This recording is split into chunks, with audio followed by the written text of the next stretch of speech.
So hello guys, good morning. Yan mga idol. At tayo po ngayon ay magpaparehistro ng ating motor. Ayan mga idol. So dito tayo dadaan mga idol sa bypass road ng papuntang LTO. Ayan. At sa pagkakaalam ko po ay dito yung bahay ni Idol Ka-Dreamers. Yan mga idol. So dito po siya nagpapagawa. Ayan. So dadaan na natin mga idol yung bahay pala ni Ka-Dreamers. Ayan mga idol. Sisilipin natin. Ayan. Dahil hindi pa tayo nakakapunta sa bahay niya, dadaanan lang natin mga idol. At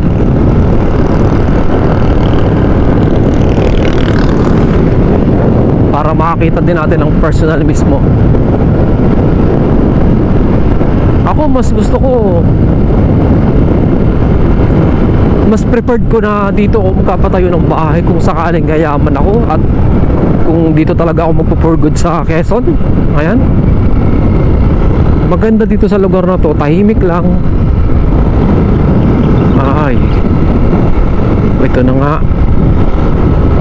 yung bahay ni Idol Ka-Dreamers. Oo nga, ito nga.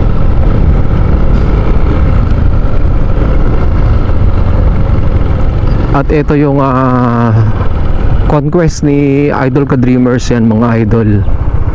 Ayan, alam ko rin yung plate number nya, 5090.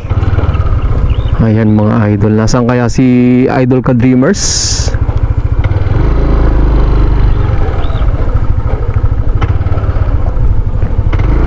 Silipin natin. Ayan mga idol, magandang umaga po sa ating lahat.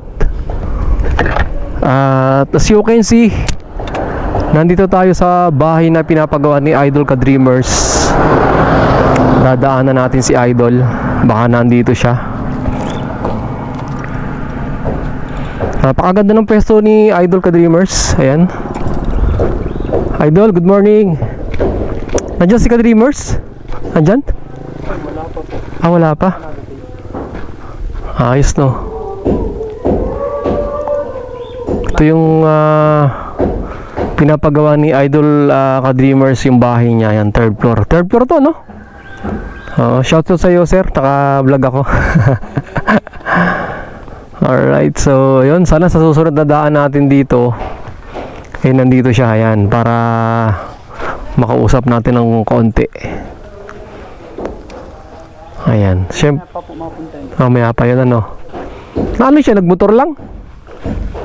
Ano lang po kayo? Nasakay lang po. Oo. Thank you ha. Ayan mga idol. At ayan, nakita natin ng personal yung kanilang bahay ni Ka-Dreamers, ni Idol. Yan, nakaka-inspired mong idol sa totoo lang.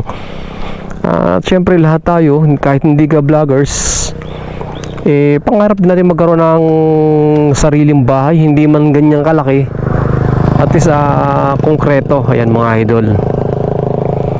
So ayan, at tayo po ay papunta na ng LTO. Maraming salamat. At ito, nakakita na natin yung bahay ni Ka-Dreamers. Yan mga idol. So yun, ride safe always mga idol. God bless.